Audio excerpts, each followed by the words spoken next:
This video gives a brief overview to key question 2, in what ways and how effectively was England governed during this period with relation to Elizabeth I.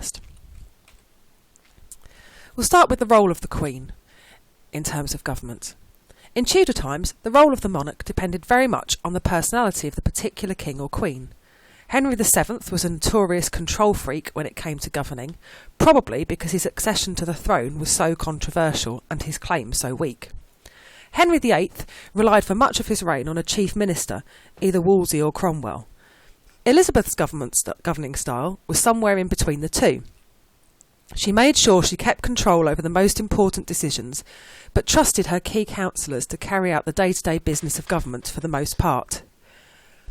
When Elizabeth came into conflict with either her Privy Council or Parliament, she almost always won. Against the advice of her council, she refused to marry or name a successor. She refused to allow Parliament to discuss religious matters without her consent. In fact, she only made one significant reversal under pressure. This was over the issues of monopolies at the end of her reign, and we will return to this later. So who was on Elizabeth's Privy Council and what did they do? The council had a variety of roles. One of the key roles was to advise the Queen, although she was under no obligation to take their advice, and often didn't. They were a part-time law court and had responsibility for ensuring that laws were enforced. They oversaw regional councils, local government and justices of the peace. They were also responsible for appointing local officials and in this way kept an eye on what was happening in the localities. They oversaw national defence and managed the country's finances. According to the historian John Guy, they also helped to manage Parliament. Many MPs owed their position to a powerful patron, such as Robert Dudley or William Cecil. This meant they could be influenced to support the Queen. So who did Elizabeth choose to be on her council? Over time, Elizabeth's council grew gradually smaller. Eventually, it revolved around a small, talented core group of about 8 councillors. Mostly these councillors were Protestant, such as William Cecil, Robert Dudley, Walsingham and Mildmay, but balanced by some Conservatives, such as Hatton and Sussex.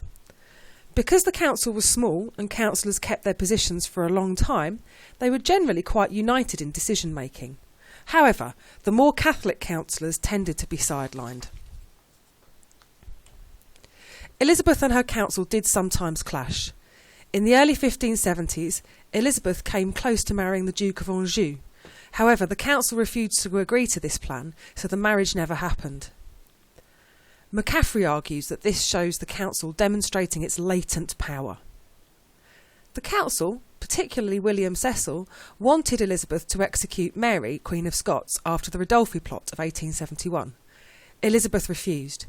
Even when Elizabeth eventually agreed to the execution in 1587, Elizabeth regretted it and blamed the council for forcing her to execute Mary.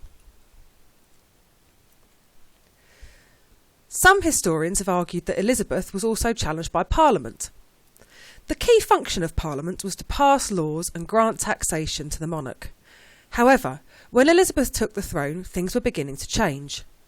Parliament was arguably more powerful than it had been before. Henry VIII used Parliament to pass major religious legislation and constitutional change. Edward and Mary used Parliament to pass their religious settlements too. This was now becoming a convention. It was now becoming expected that major changes, such as these, would pass through Parliament. Having said that, Elizabeth was determined not to be controlled by Parliament. She faced a major challenge in 1559 when the House of Lords refused to pass her religious settlement, and it only passed after she locked up some bishops. After that, Parliament was largely compliant. For example, Parliament only met when Elizabeth called it, and she could send them home at will. During Elizabeth's 45-year reign, she called 10 parliaments, and in total they sat for just 36 months. After the religious settlement, Elizabeth never summoned Parliament to make any more major constitutional changes. Parliaments were generally summoned for money or dealing with specific crises, such as the Northern Rebellion or Mary Queen of Scots. Parliament always agreed to give Elizabeth the money she wanted, and it was never conditional on getting what they wanted. Attendance at Parliament also indicates that perhaps it was not all that powerful. Many MPs did not always bother to attend. For example, in 1563, attendance varied between 64% and 31%. In the House of Lords, many of the lay peers, that is, the peers that weren't bishops, owed their position to the Queen and were therefore likely to be loyal. Overall, Elizabeth was definitely in control. She did not back down to Parliament, except for over the issues of monopolies in the later years of her reign, which we will return to in a later video.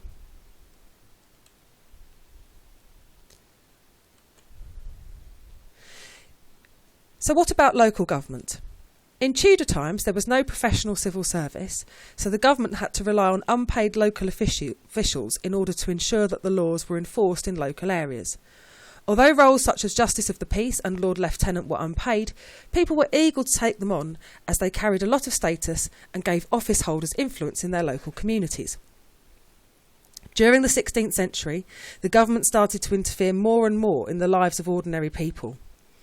After Henry established the royal supremacy, it was the job of the government to ensure parish priests were conducting their services appropriately, for example. In addition, after the dissolution of the monasteries, the government introduced a wider range of laws about dealing with the poor, which had to be administered locally. Mostly this work was carried out by Justices of the Peace, or JPs. By the end of Elizabeth's reign, there were more JPs and their workload had increased. However, this doesn't necessarily mean they were more effective. Remember that JPs had to live in the area they administered. There is evidence that many JPs were unwilling to enforce fines for not attending church in order to avoid falling out with local people of influence. Above the JPs were the Lords Lieutenants. Under Henry VII and Henry VIII, their role was to raise a militia when required. Under Elizabeth, their role expanded to oversee the work of the JPs and report to the Privy Council. In the 1560s, Deputy Lords Lieutenants were created to help share the workload. Some areas of the country were so remote that they had special councils to help them govern. The Council of Wales, the purple area on the map, helped govern Wales and the border counties in England, known as the Welsh Marches. The Council of the North governed the counties that bordered Scotland, also known as the Marches. This is the green section on the map. The situation in Wales was fairly stable, even if the English counties under the Council of Wales were sometimes resentful. The North was more of a problem. The area was considered wild and lawless, and cattle rustlers from Scotland often carried out raids over the border, stealing cattle. Traditionally, the great Northern Earls helped govern this area, taking titles such as Warden of the Marches and President of the Council of the North. However, there was a problem for Elizabeth.